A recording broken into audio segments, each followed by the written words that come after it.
Hey everyone, welcome to a very late night episode of the EV Show by Ludicrous Feed Live. I am very sorry for the very late start, but it has been a hectic day at work. But thank you so much for joining us today, or tonight rather. I promise you it'll be worth your while staying up with us. So it's going to be a great show, lots to talk about. Well, really, there's only one massive thing to talk about, isn't there, today? Maybe it's the thing we shouldn't be talking about, but we'll talk about it anyway.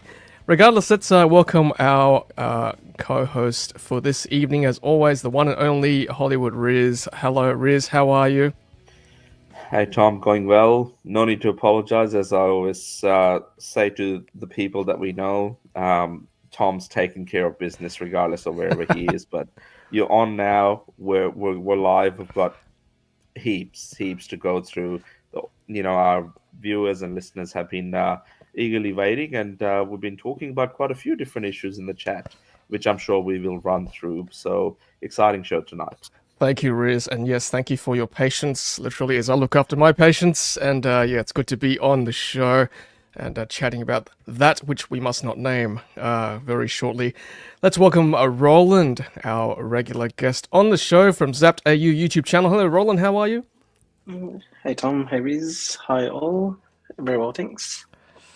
Good to see. Are you excited about the show tonight? And again, I apologize for the late start, Roland. Thank you for joining us so late. Always exciting. Excellent. Well, welcome our regular viewers as well.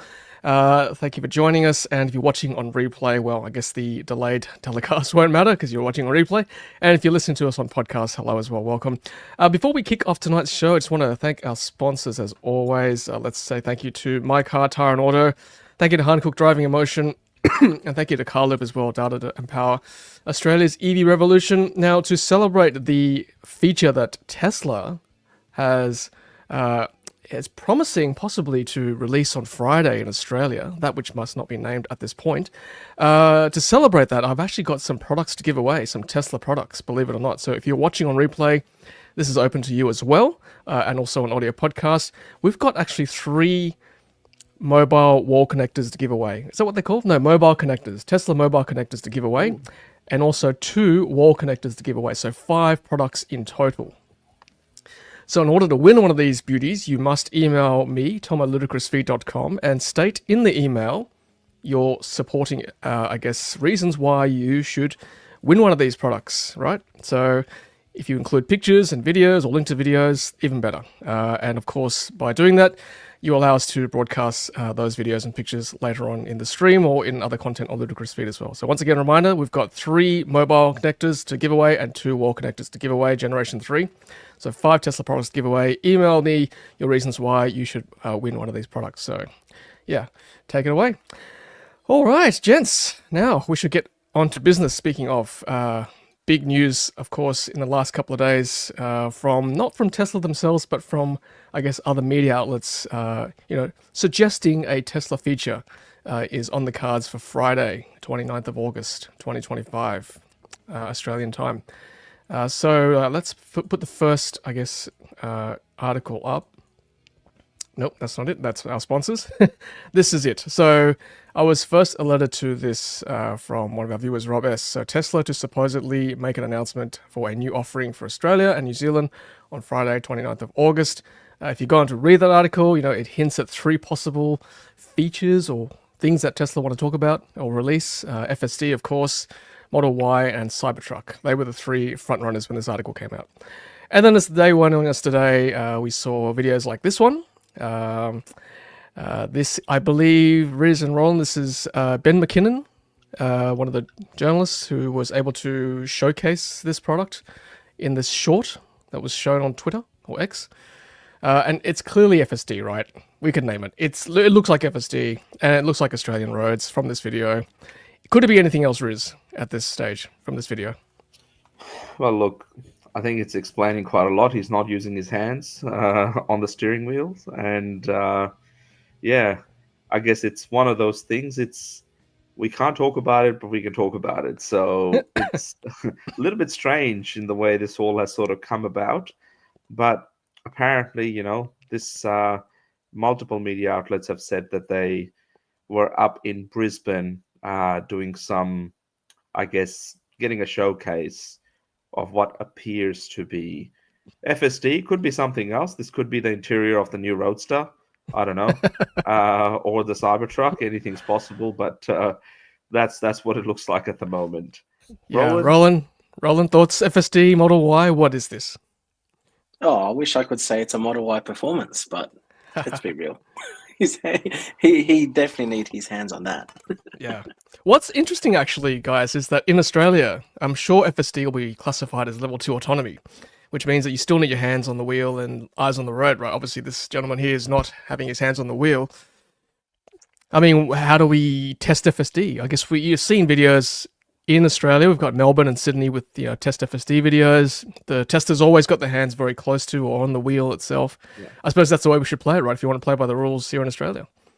Well, I think one way you can get away with it is every couple of seconds, just brush your hair, as this gentleman does, which is basically the same as making sure you've got your hands on the wheel. There we go. He just did it right now. I think on prompt, on cue. Just indicates to the car to say, "Hey, I'm here. I've got here, and I'm paying attention." Well, he is paying attention, to be fair, and he's looking at the camera occasionally. That's fine. I mean, look, Daryl makes a point. Someone said possible Cybertruck because they have launched the Cybertruck in Korea. That's true. We'll get to that later on in the show. I think that's probably the first market outside of North America that the Cybertruck will be launching in, so that's exciting as well. And look, today's show is going to be very top-heavy, Tesla-heavy, just because of the nature of the game. Friday's big announcement, so if you're not a Tesla fan, we apologize already, but, it is a Tesla-heavy show just because of what's happening on Friday. And Gaffer, who's been a member for 45 months, thank you, Gaffer. That's fantastic. All I want is for Tom to say full self and driving out loud. So there you go, full self-driving. Is it false advertising if it's full self-driving? Whatever you want to call it, FSD, I think we can probably say with a question mark, it's probably, I think bets are on that it's going to be what's going to be announced on Friday. I released a little poll on X as well, just underneath this post.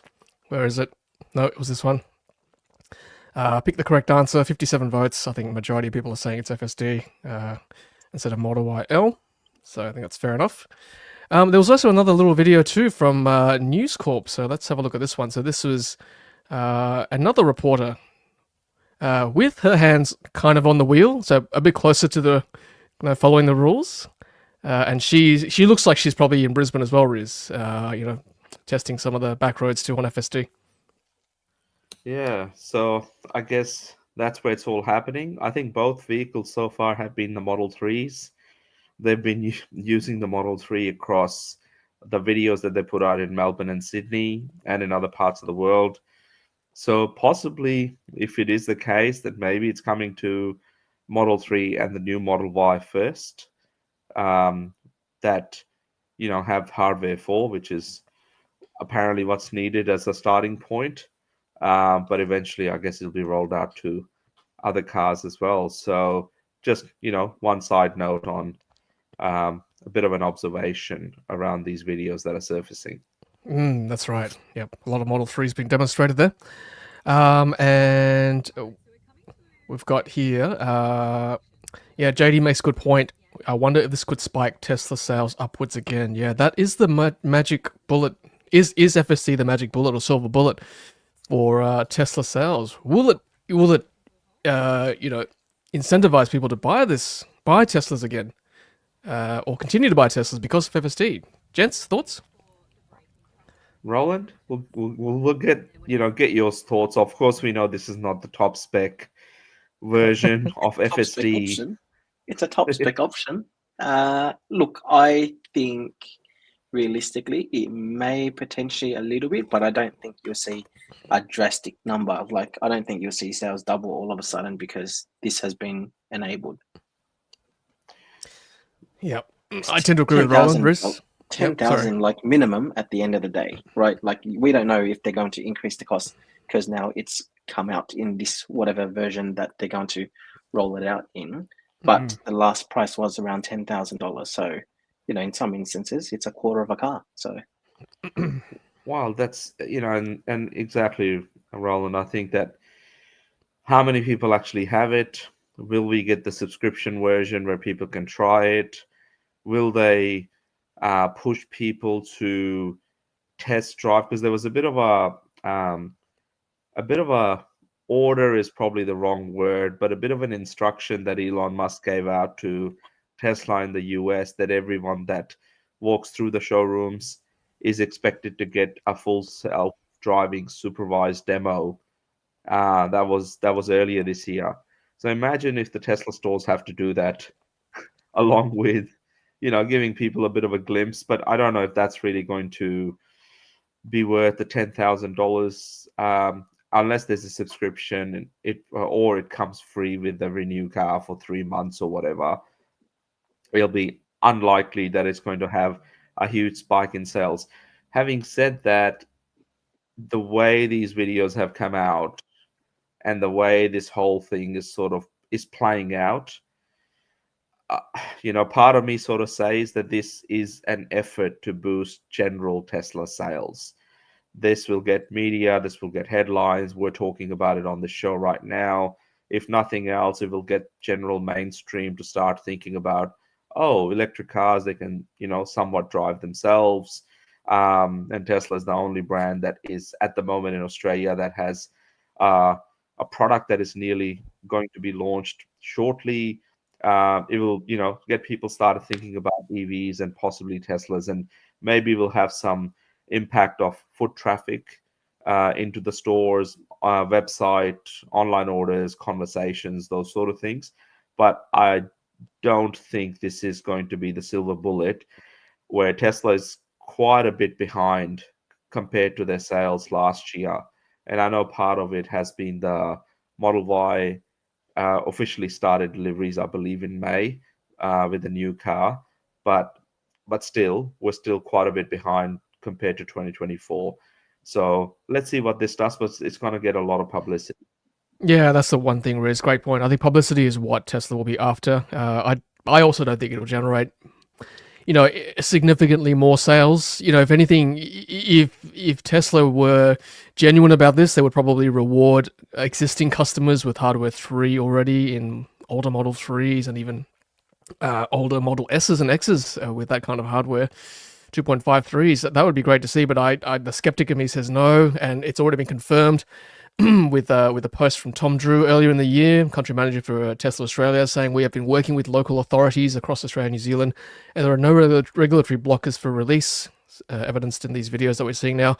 We're running through the final stages of validation prior to public release and looking to start with hardware 4 on certain vehicles and then release in phases from there. So I think that's, Tom has said that before, and I think that's what's going to happen as well. So I think the money will be, if you could possibly get a second-hand or used Model 3, new Model 3 with, when I say new, I mean the Highland Model 3, with hardware 4 already inbuilt, and also with FSD already inbuilt. For some reason, that person had to sell. I think that could be a really good buy to test this feature.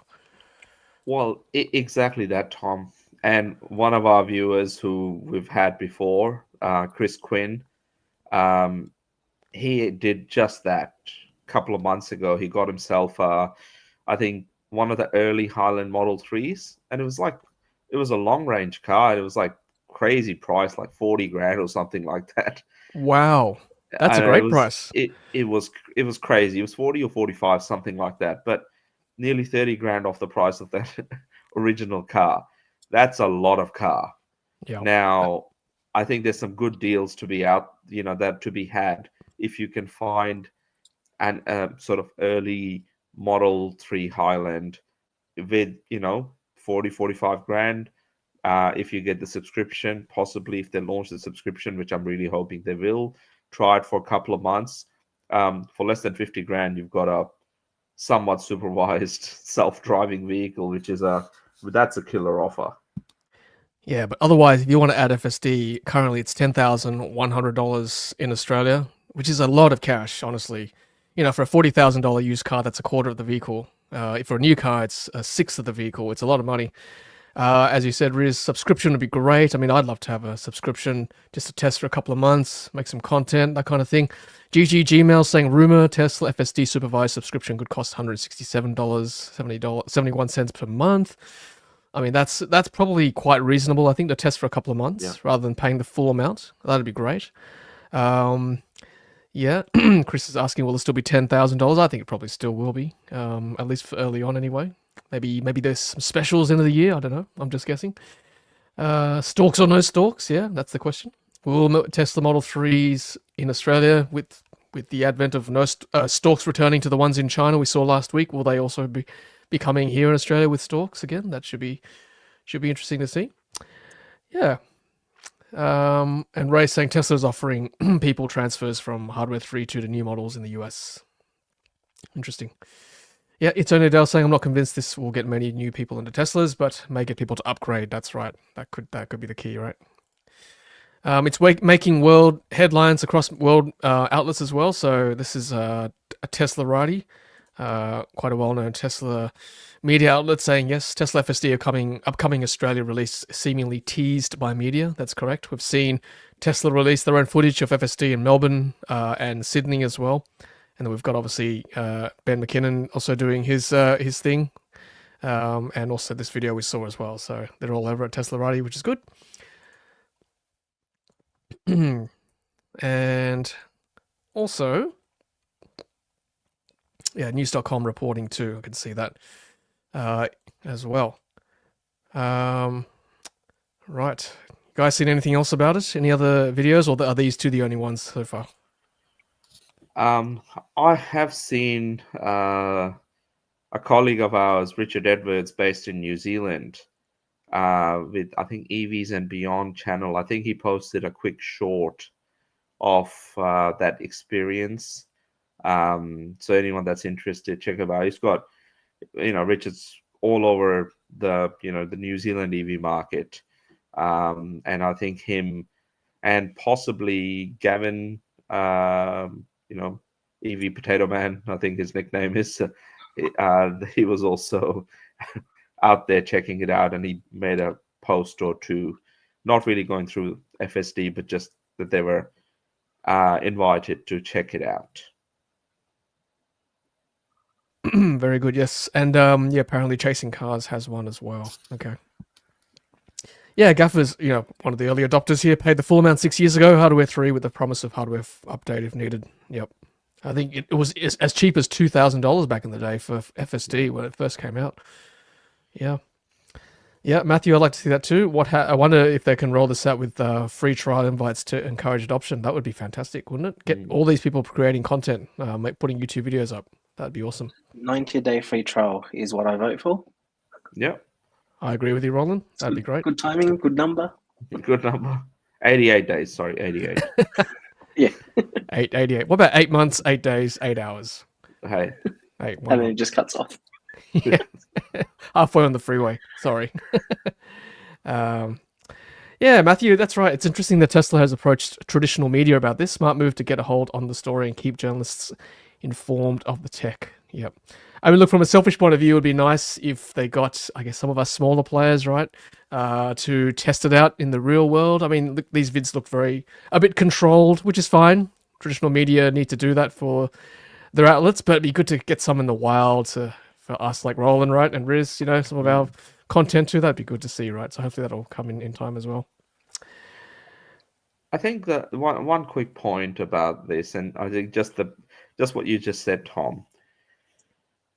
I think we've been covering sort of the developments around full self-driving with our good friend of the show, Nash, and others. I think he trialed it a year or two ago in the US, and we covered that, and we've sort of been following that along, as well as, I do my bit on the Driven as well, talking about all the robotaxi stuff, all the FSD advents and things that are happening. So those that have had subscriptions to FSD, or not subscriptions, sorry, those that have purchased FSD, a lot of them are part of the EV community who have been quite involved with this show here, as well as your channel, and Roland, your channel as well, and Facebook groups and other places. where they've been listening to the stuff that we've been saying. So hopefully, if Tesla is paying attention and is listening, they would give, good YouTubers, creators that have been following and covering this for a while, like yourself, Tom, Roland, and others, a bit of a chance to test it out as well. Because, like I said, we've been talking to early adopters for a long, long time, and they're the ones that are going to be adopting this technology because they've already purchased it. So Tesla, if you're listening, get Tom and Roland behind the wheel of one of your FSDs. They've both got hair. They can make sure that they just to make sure that everyone's paying attention and the system will work properly. So if anyone's at Tesla's listening, please reach out to these amazing creators. Yeah, I can do manual combing every 30 seconds. It's not full self-combing yet, but just look in the mirror. Yeah, Nash, I agree. Nash should get some FSD action too. Be good to get him back in YouTube world. And Matthew, I agree. I mean, they know we're going to talk about it regardless, and they're taking us for granted. We feel used, guys. Rent free. It's terrible. Should start charging. Yeah, and Lewis says, I don't think my 2005 Yaris is going to get FSD. Leon wants a free trial for BYD owners. Hey, why not? Hey, God's eye. If that's happening in China, we're going to be getting. Hopefully, we will see some things outside of China on that front as well. Well, on that note, if Tesla's doing this, it's the same thing that happened, I'd say maybe 5-6 years ago, where Tesla kind of accelerated the whole EV thing, where all the manufacturers started going, oh crap, we need to build a EV, even if it's not ground up. Let's shove a battery in a car and start doing it. So this could potentially be the start, right? Like if Tesla does launch this FSD thing on Friday, who's next to launch their version of it? Mm-hmm. Is it going to accelerate it by tenfold?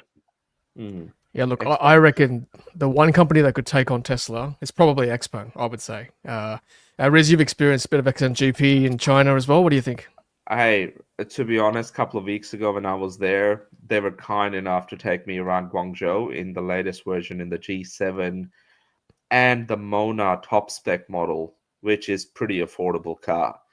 I was very impressed at how far it's come in a couple of months. Based on some of the videos that I've seen from Mark Rainford inside Tyre Auto, good friend of the show, that he tested it a couple of months ago. And then when I sort of got a chance to get in a car when they had activated it, it's very impressive. Hard for, I guess, someone like me to say because, Tesla hasn't thought that we're worthy enough to be behind the wheel of their system yet. Not worthy yet, but based on what I saw, Xpeng with XNGP in Guangzhou using their latest in-house developed chip for self-driving. Turing? I think it's called Turing, yeah. Very, very advanced. Yeah. So there is competition, there is stuff happening. Smart driving is a very big thing in China, as Tom, you've sort of experienced multiple times with many brands. So there's a lot of interesting stuff coming out. And, with BYD offering it in China across all their basic models, including as low as Seagull is the basic version. But then it goes up, with its capabilities, depending on the type of model you're buying.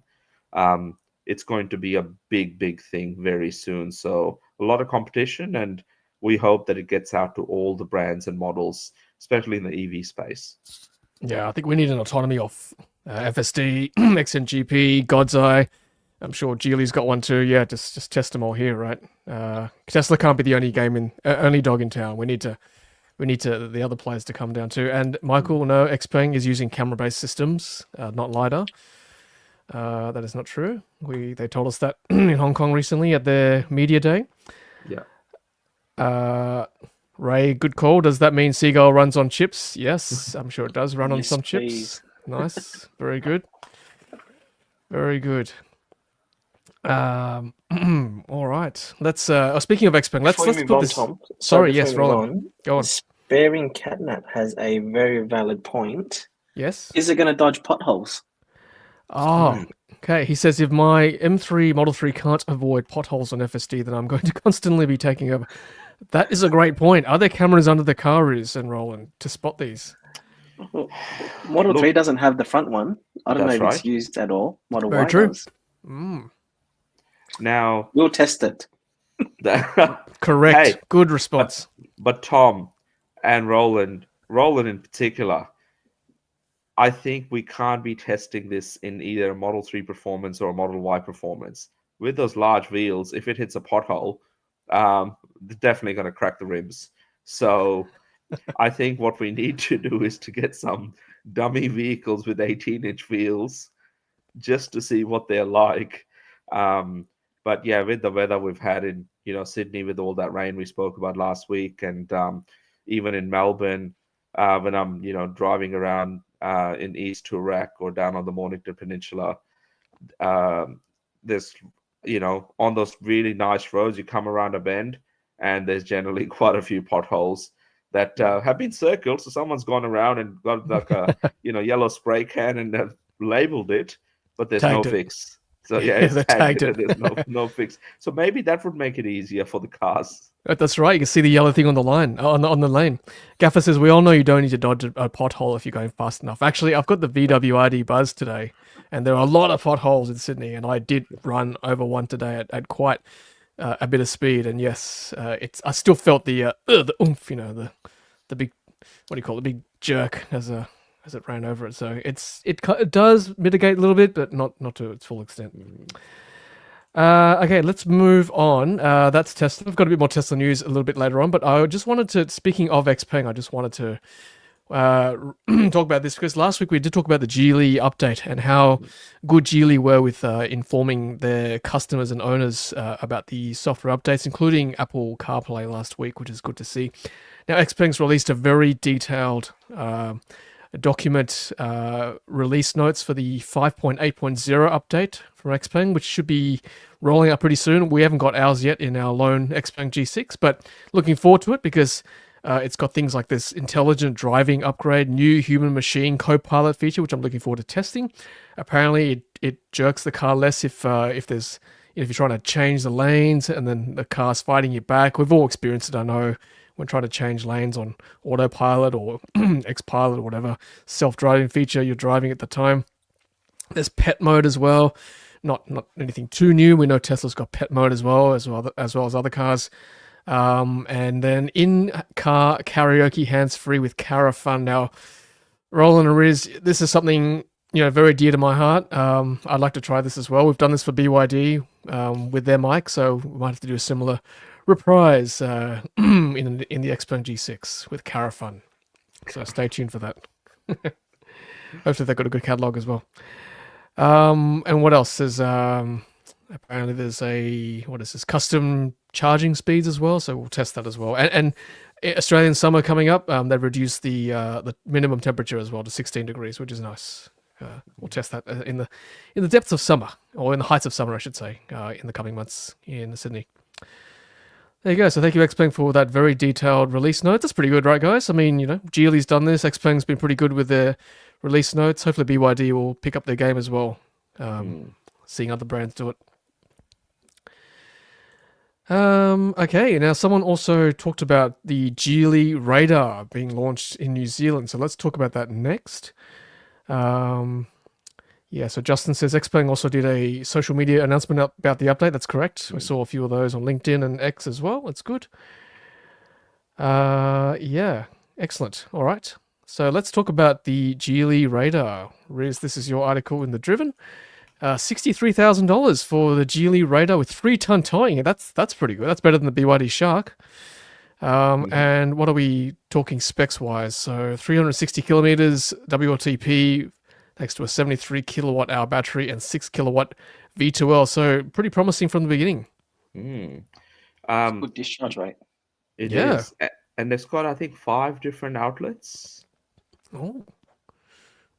Couple in the bed, couple on the inside.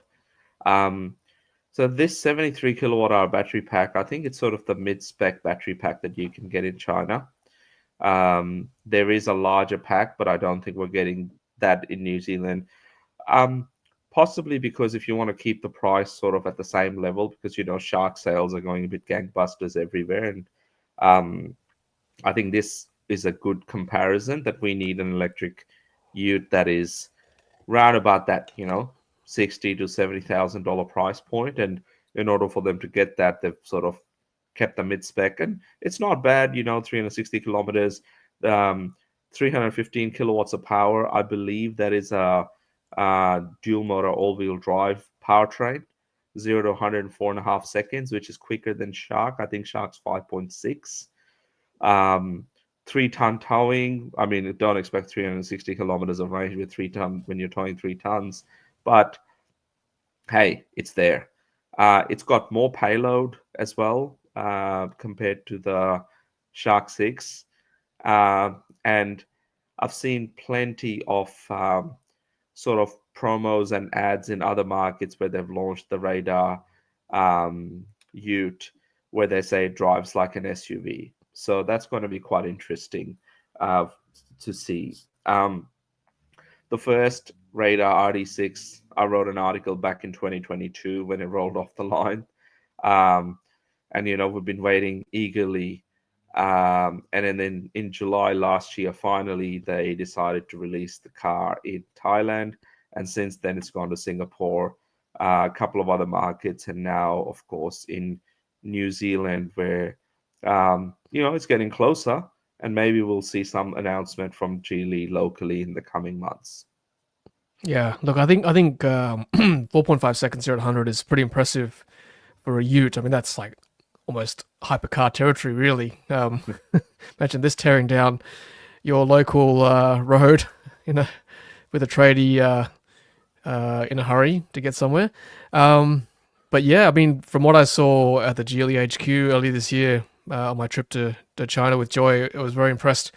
Look, it probably feels less premium than the Shark 6, but hey, I'll take a BEV Ute any day. And look, as many people have said already, the range is going to drop as as soon as you start towing 3 tons. And look, how many Utes do you guys see on the roads in Sydney and Melbourne towing 3 tons every single day? Very rare, right? It's always just loaded with stuff in the back, but it's rarely towing something. It's small trailers, and I mean, there's those that need some serious pulling, and yes, there is a place for the likes of, Ram 1500s and Super Duties and those sort of other vehicles that are really designed for towing. But the proportion of people that are, buying diesel Utes and not towing anything with it, and the fact that it can tow 3 ton or 3.5 ton is it's all that matters to people that are buying those Utes. So the fact that this can, whether the people actually will use it for that, is a very different story. Yeah, that's correct. It's a metric, right? People judge it by Ford Ranger 3.5 ton. The Shark 6 was compared to it straight away. I wonder what people say, about the Radar being 3 tons. I think it's a good compromise, given that it's a full EVU. It's a good start. 73 kilowatt hour, 350 WLTP, probably 300 in the real world without towing. Probably 150, I would say. Many people are saying it's going to halve if you start towing that much. Yeah, that's right. But hey, it's a good start, and hopefully we'll get a bigger battery in time to come. And GG Mail says, at least RD6 will have full 300Ks at less than 5 seconds. Shark 6 can't do that when the battery's used up. Yeah, that's true. That's true. Yeah, I'll take a full electric any day. Yep. Yeah, Gene, that's correct. 3 ton towing is bragging rights. That's all it is. That's what they do it for. Yeah, good. All right. Well, hopefully we'll see that very soon in Australia, given that it's a Geely brand. We've got Geely here in Australia already. Good. All right. Well, at the halfway mark, or thereabouts, I want to thank our sponsors once again. Thank you, mycar, Tyre Auto. One sec. mycar, Tyre Auto. Thank you, Hankook. Thank you, Carloop as well. And once again, we've got the competition running. We've got 5 Tesla products to give away, 3 mobile connectors and 2 wall connectors if you've just joined us halfway in the show. If you want to win one of these products, send me an email, tom@ludicrousfeed.com, explaining why you should win one of these. Give us your reasons. Lots of pictures and videos would be great, would be handy, and with the assumption that they'll be shared as well on the show or in future content on Ludicrous Feed. So send those emails and for your chance to win a Tesla wall connector or mobile connector. Tom, just want to add in there that for those that don't drive a Tesla, the wall connector can be used to charge other vehicles. It's not just specifically for Tesla. There's a setting that can be changed to allow all EVs with a Type 2 plug to be able to charge with it. So it is anyone's that is, wants to enter, just send Tom an email. Thank you, Riz. Good point. And yes, follow Roland as well. Thank you, Jason, for that link. youtube.com/zapped.au. Thank you, Roland, for being part of the show. Just quickly before we move on, off Tesla news, someone mentioned... Nope, that's not it. This is the one. Someone mentioned Cybertruck launching in Korea. This is the first non-North American market, so that'd be good to see. That's, in fact, on Friday as well. Tesla Friday. They like their Fridays. So there you go. Tesla Cybertruck in Korea. That'd be great to see them running around Seoul. And we talked about the Tesla Model YL earlier, as well as last week, and this news article out of Car News China. Some local outlets, media outlets, not happy with the third row experience of the YL 6-seater. I think some aren't happy with this bump here maybe, and other things too. So, and then quoting that yes, there are other 7-seaters with more space and just a bigger, sort of greater length as well. So it is on the smaller end compared to its competitors. Yeah, I would just quickly add in there that the efficiency of this car, it's going to be far greater than any of its competitors that, yes, are a little bit bigger, generally boxier. No other car that's 6-seater will be able to beat it at its efficiency.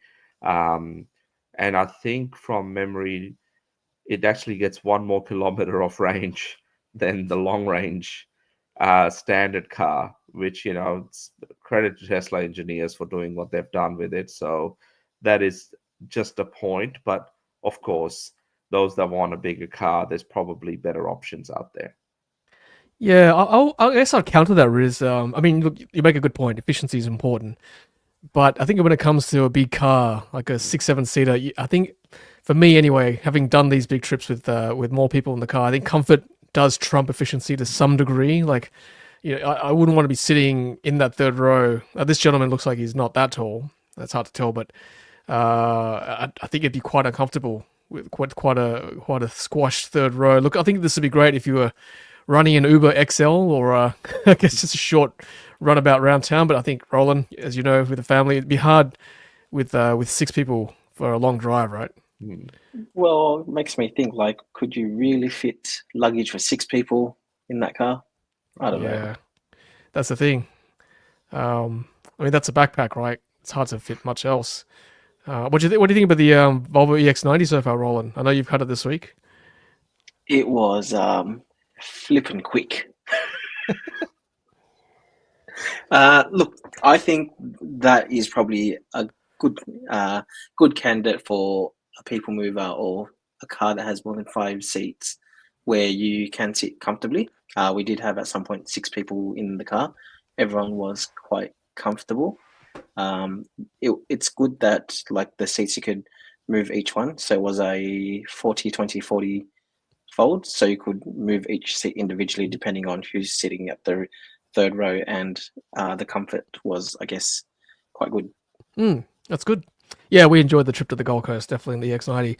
Although I'll present an alternative view. I actually enjoyed the Ioniq 9 more so as a people mover. I thought that was presented very well, albeit, yeah. Look, in terms of like design and style, I think Volvo probably trumps it a little bit. But in terms of just like comfort and coziness, I think the Ioniq 9 for me is the winner in that large SUV segment so far. So yeah, wouldn't mind seeing the Zeekr 009 on our roads, Riz. We've obviously driven it in China, but it'd be good to see it here as well in real roads. Well, that's the pick for me. That 009 in the back is just a completely different experience. Actually, last time I was in China, I also got to sit in the back of a Li Auto Mega, and that is very comfortable, but it is not Zeekr 009 comfort. So hopefully we'll see quite a few. They're doing not too bad. They're selling, Okay. I think 8 to 12 cars a month, which is pretty good for that size and type of vehicle. Yeah. And price point. And we have price point and a new brand. So yeah, no, that is definitely up there. But yeah, comfort, of course. Ioniq 9, Kia EV9, those sort of larger SUVs, I think are definitely better for road tripping with a big family. And look, Roland, the new Sydney airport's opening next year. It's a long distance to the city. We're going to see a lot more of these massive cars, I think, chauffeuring people to and fro from downtown to the new airport. They got to have air suspension in all of them. If you want comfort, you got to get air suspension. Oh, yeah. Yeah, totally. Hey, actually, speaking on the Model YL, did we see the video that Autohome, which is like a big publication in China, they did a moose test with the Model YL, and it outdid Porsche. Nice. I think it got like 100. It got up to 110, 116 kilometers an hour, and those guys just couldn't believe that how good this car was. And this obviously it's packing the Model 3 performance suspension, first one with the adaptive dampers in a Model Y. So yeah, I think from that point of view, it's quite interesting. Even the standard Model Y, the new Model Y, feels quite nimble on the road. It doesn't feel as big as the car actually is if you're taking it up sort of twisty mountain roads and hairpins and stuff. So yeah, quite interesting what Tesla's doing on the suspension and dynamics front. Yeah, a lot of these EVs, they're designed so well now. Like, you don't think you're driving a big car, right? The handling and suspension is so good, and obviously Tesla does it very well. I saw a Chinese social media reel. This gentleman was going around the new Model Y L, and he called it the Model Y because it's got 3 Ys on the back, right? The Model Y badge. That was quite memorable. All right, let's move on. So this is thanks to Oz EV Guy on X sharing this with me. Currently charging my IM6 Performance. Congratulations. Absolute dream to drive. Thank you for your videos. No problem. That's great. Looking very schmick indeed. Now, Joy and I have got this back to back, the IM6 and IM5 in the same week. So looking forward to comparing them side by side. So stay tuned for those videos later on. Roland, Zeekr 7X has ADR approval. You are the ADR king in Australia, so walk us through this. I've got a shortcut to that. 2 tons. Everyone wants to know the weight. 2 tons is what you can tow. So it says there, third from the bottom, towing mass, brake trailer, 2,000 kilograms and 750. I think the $1 million question that everyone's now got asking is, what does it look like? Is it the electronic one that you get in Europe? And there was also mentions I did a walkthrough on the 7X ADR sheet. On one of the pages, it mentions 20-inch wheels. But in our spec sheet, it's only got 19 and 21. So don't know what's happened. If it maybe it was that it was originally going to be 20 and they just said, you know what, scrap it. You guys get the lot, which is a good thing. That's good. Hey, 2 tons is impressive, right? I mean, Shark's 2.5, so it's not much less than the Shark 6, and it's an SUV. That's really good. It's great. Lewis says it's Roland approved. Definitely Roland approved. Yeah. Now, is that for the dual motor performance that is doing this 2 tons? Page, no, so they all are.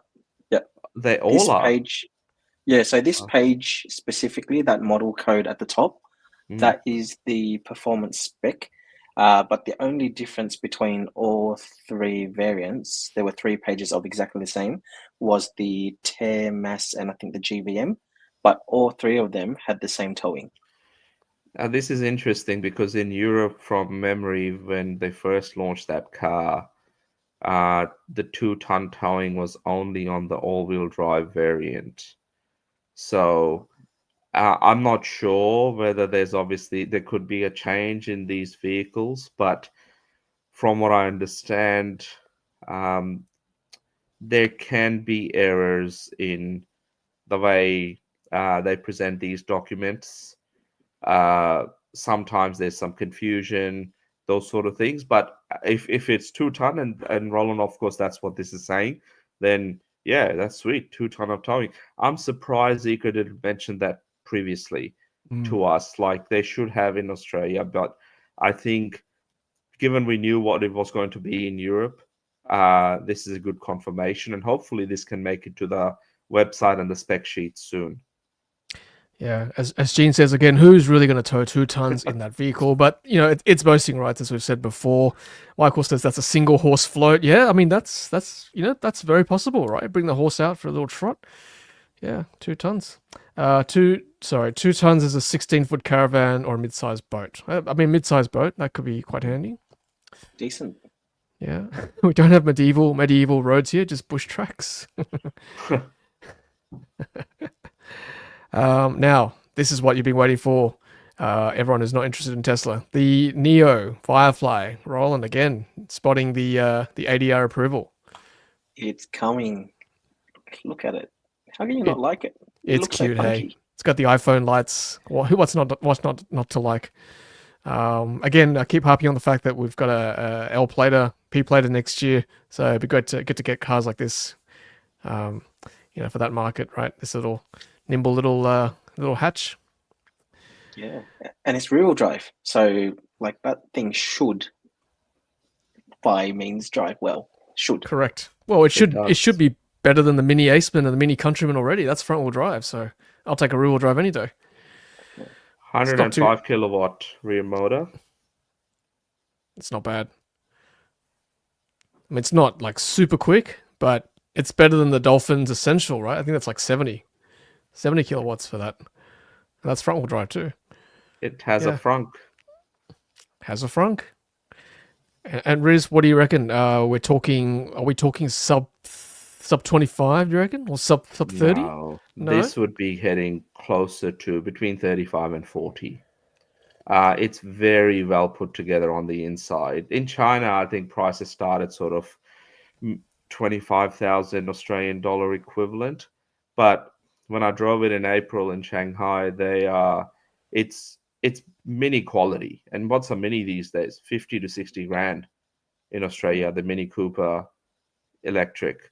The UI is very nice. It's designed for the European market, and it drives pretty well. Interior is very comfortable, quiet cabin, high sort of, Nio knows how to make luxury cars. So they've tried to implement quite a lot of those things into this. And 42 kilowatt hour battery pack. Okay. So yeah, and as I call it, it's the first, given that it's approved for sale, it will be Australia's first vehicle with battery swapping, although we have no battery swap stations. But hey, it's starting. I mean, I would personally be very, very interested in this car, as I said before, and also the Geely Xingyan, and just to give the Hyundai Insta some competition as well, because that's pretty much the only small EV currently in our market.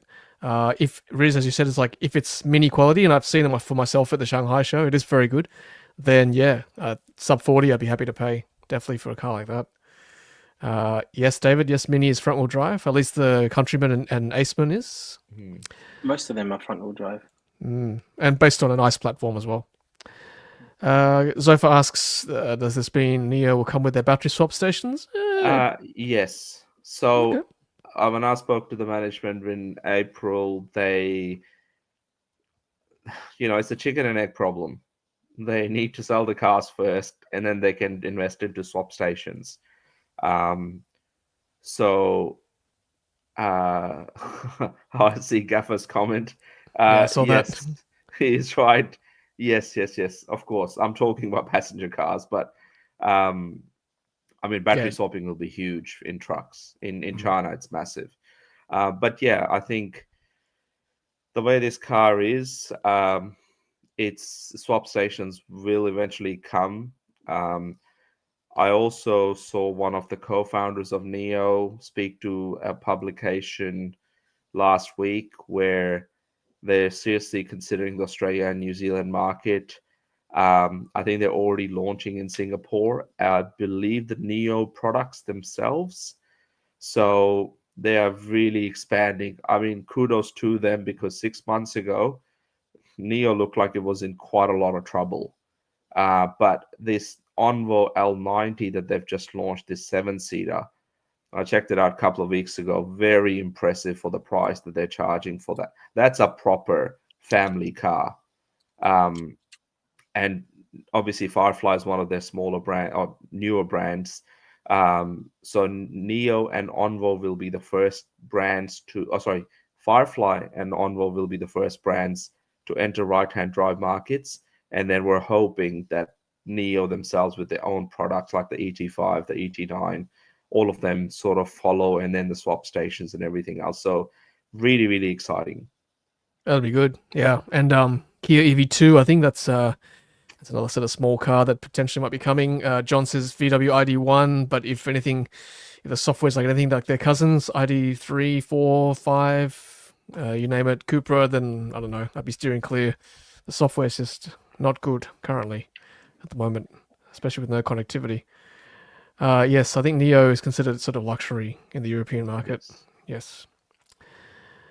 Yes, thank you guys. I forgot about the Aura. Yes, the Aura Funky Cat. Well, I sort of class that with the bigger cars like the Dolphin and the MG4. So this, we're talking like almost sub 4 meter length cars like the Firefly and the Xingyan and Insta, which is that sub 4? It's pretty close, isn't it? I can't remember Just exactly. a bit, yeah, about 4, yeah. Okay, so that is the Nio Firefly. We'll keep an eye on that one, of course. Yes, love to see the Seagull too. That's correct. All right, different software in the ID1, says Tassie. Prove me wrong, VW. Prove me wrong. Would love to see that, of course. Now, Picanto. So the Insta is based on the Picanto platform. Just so you know.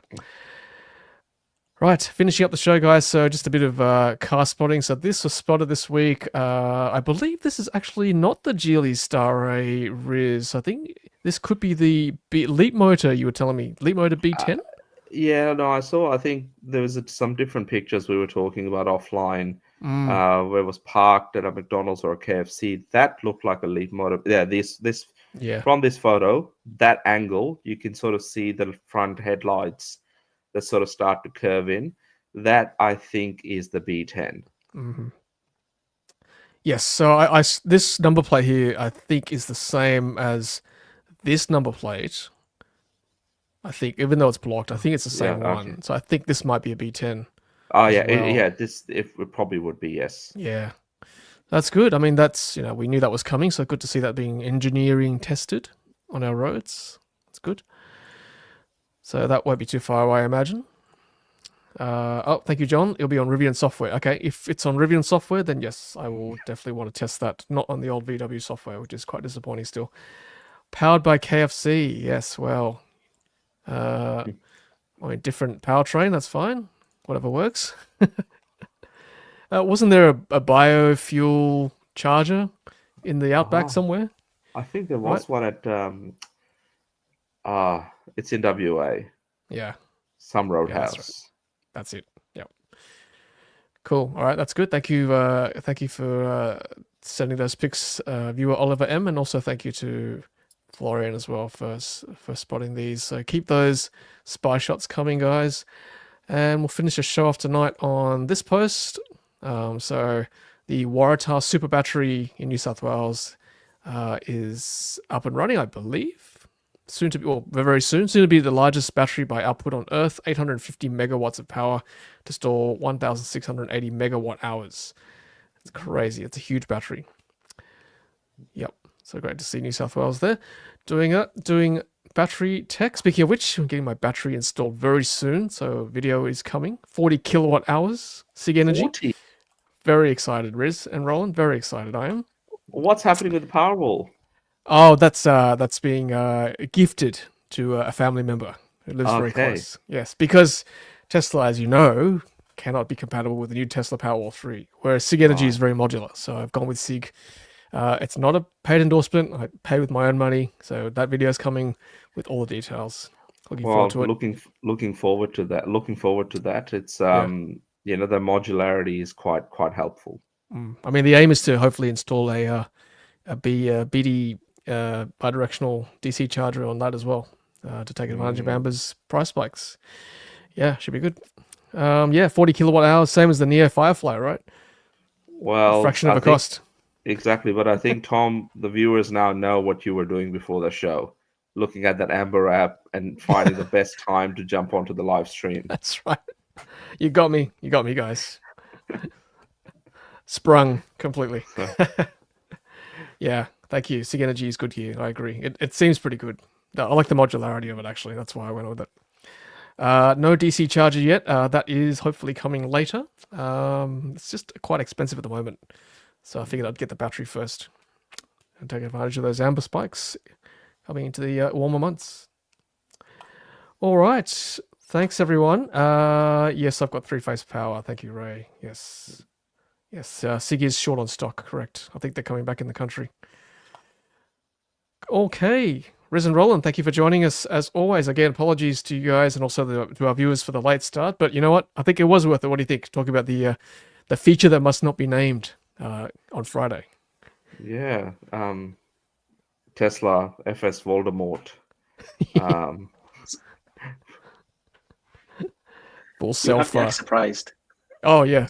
Yeah, that's right. It's between you and us, guys, and everyone else watching on replay and on live. Like, what? No, we didn't know it was coming. Tesla has allowed me to put a question mark on my titles, FSD question mark. All right, so we're just speculating here, guys, tonight. Nothing's confirmed just yet. All we can do is speculate. It's Dark Lord, full self Dark Lord.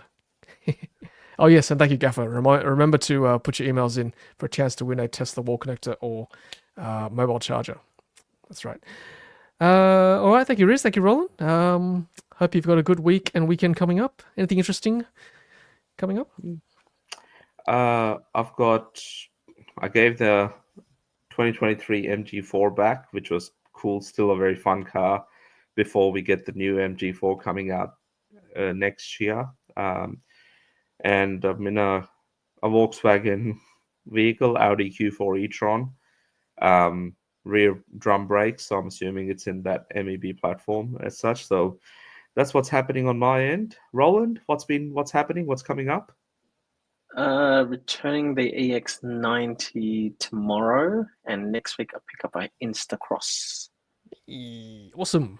Nice one. Yeah, looking forward. It's going from like a massive car to like the smallest car that has nowhere near that same level of power. So I'll probably feel like I'm not going anywhere.